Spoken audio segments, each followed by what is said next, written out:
Karimnagar PMJ jewellery దోపిడీ కేసులో కీలక అంశాలు వెలుగులోకి వస్తున్నాయి. దోపిడీకి ముందు నిందితులు ధర్మపురితో పాటు పెద్దపల్లిలోనూ బస చేసినట్టు గుర్తించారు. ధర్మపురిలోని లాడ్జ్ ఓనర్తో నిందితులు ఫోన్లో మాట్లాడిన ఆడియో బయటకు వచ్చింది. కొన్ని నెలలో ఉండే సార్, కొన్ని నెల 5-6 రోజులు ఉండే, మళ్ళీ కొన్ని నెల దాని ఏమంటే పిల్లలు స్టార్ట్ చూడు అప్పుడు ఒక 45 రోజులు ఉండే. ఇదే విషయంపై మరిన్ని వివరాలు మా ప్రతినిధి శ్రీనివాస్ అందిస్తారు. శ్రీనివాస్, కరీంనగర్ లోపల సంచలనంగా సృష్టించినటువంటి పిఎంజే జ్యువెలరీ కేసు లోపల ఇటు ఇప్పటికి కూడా పోలీసులకు సవాల్గా నిలుస్తున్నటువంటి పరిస్థితి కనబడుతుంది. రోజు రోజుకు కూడా కీలకమైనటువంటి అంశాలు తెరపైకి వస్తున్నటువంటి నేపథ్యం లోపల నిందితులను పట్టుకోవడానికి పోలీసులు అయితే తీవ్ర ప్రయత్నాలు చేస్తున్నటువంటి పరిస్థితి. ఇది పక్కా ప్లాన్ స్కెచ్ ప్రకారమే చాలా రోజుల నుంచి కూడా దాదాపుగా ఒక 2 నెలలుగా తీవ్రంగా శ్రమించి స్కెచ్ వేసి నిందితులు పక్కా ప్రణాళిక ప్రకారంగానే పిఎంజే జ్యువెలరీ లోపల రాబరీ చేసినటువంటి పరిస్థితి. ఎందుకంటే వీరు ధర్మపురి కేంద్రంగా చేసుకొని అక్కడ 3 రోజుల పాటు ఉండి ఇటు దారి అంటే గూగుల్ మ్యాప్ పెట్టుకొని ఏ ప్రాంతం లోపల రద్దీ ఉంటుంది, ఏ ప్రాంతంలో రద్దీ ఉండదు అనేటువంటి కోణం లోపల పూర్తిగా వాళ్ళు అనాలిసిస్ చేసిన తర్వాతనే వాళ్ళు పారిపోయడానికి కూడా పోలీసులకు చిక్కకుండా పలు అంశాలను కూడా వాళ్ళు వదిలేసి వెళ్ళినటువంటి పరిస్థితి. ముఖ్యంగా ప్లాన్ ప్రకారంగానే రాబరీ చేసిన తర్వాత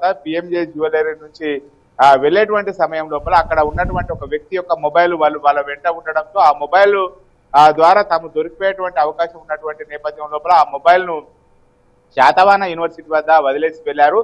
తర్వాత వారు పోలీసులను మొత్తంగా దృష్టి మరల్చడానికి పిఎంజే జ్యువెలరీ లోపల ఒక బ్యాగ్ వదిలేసి వెళ్ళారు.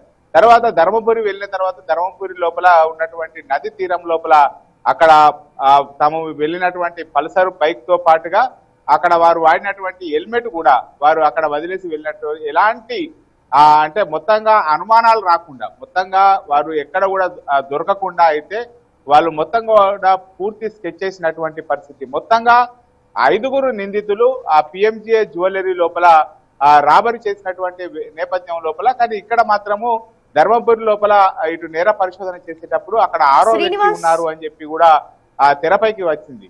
ఈ మొత్తంగా 6వ వ్యక్తి ఎవరు? ఈ 6వ వ్యక్తి ఇక్కడ తెలంగాణ ప్రాంతానికి చెందినటువంటి వాడా లేకపోతే కరీంనగర్ ప్రాంతానికి చెందినటువంటి వాడా, వీడు ఏ విధంగా సహాయం చేశారు అనేటువంటిది అయితే ఆ పూర్తి కోణం లోపల కూడా ఇటు పోలీసులు ఎంక్వైరీ చేస్తున్నటువంటి పరిస్థితి. దీనికంటే ముందు ఇదే రాబరీ చేసినటువంటి గ్యాంగ్ ఏదైతే ఉందో వాళ్ళు పెద్దపల్లి కేంద్రంగా చేసుకొని గత నెల లోపల 3 సార్లు కూడా ఆ పెద్దపల్లి లోపల వచ్చి మొత్తం పూర్తిగా ప్రణాళికలు రూపొందించడం, తాము అనువైనటువంటి దోపిడీకి మొత్తంగా రాబరీ చేసేందుకు అయితే పిఎంజే జ్యువెలరీ అక్కడ ఎలాంటి సీసీ కెమెరాలు ఉన్నా కానీ అక్కడ మొత్తంగా భద్రత లేకపోవడంతో రాబరీ చేయాలని చెప్పి పక్కా ప్రణాళిక ప్రకారంగా చేసినటువంటి పరిస్థితి కనబడుతుంది. మొత్తంగా పోలీసులు అయితే ఇప్పుడు ఈ బృందం ఎక్కడి నుంచి వచ్చింది, గుజరాత్ సంబంధించిందా లేకపోతే మహారాష్ట్రకు చెందినటువంటి పూర్తిగా మొత్తం కూడా పరిశోధన చేసి వాళ్ళని ఎట్టి పరిస్థితుల పట్టుకుంటారని చెప్తున్నటువంటి పరిస్థితి కనబడుతుంది. థాంక్యూ శ్రీనివాస్.